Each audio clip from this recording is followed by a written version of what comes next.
Welcome to Techintalk. Today video we will discuss about file rejection reasons, and the main reason is composition rejection issue. As you can see that this is my Pakistan National Day artwork, and this is rejected due to composition error issue.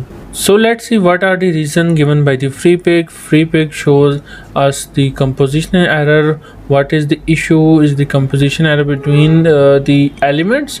First, as you see that the balloon and the Happy New Year, the layout issue, they combine with the Happy New Year. And this is the main reason that Freepik reject your files. Second example is one of the example given by the Freepik is the four person standing, and the sizes of the person is not the same. If the sizes is not the same, then Freepik simply reject your file.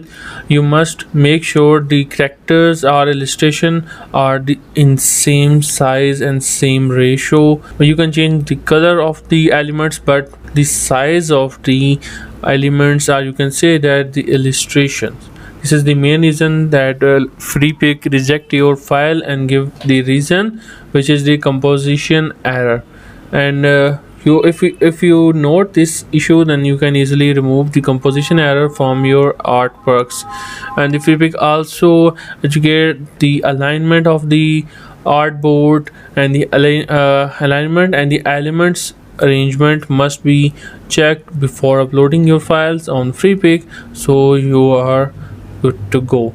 Now I just open my file, which is the Pakistan National Day file, and the reason is main reason is my typography issue, which due to which the Freepik reject my file.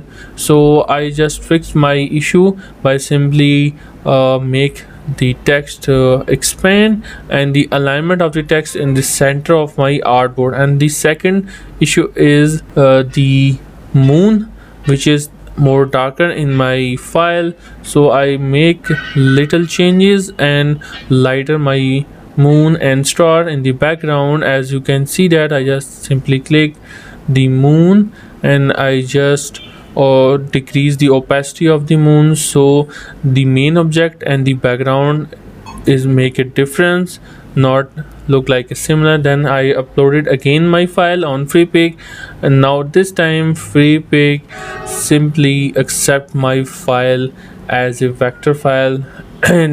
And here you go, you can simply remove the composition error with simple alignment and balancing in your artwork. I hope this video will help a lot, and in the next video we will discuss another topic with another solution. Till then, Allah Hafiz.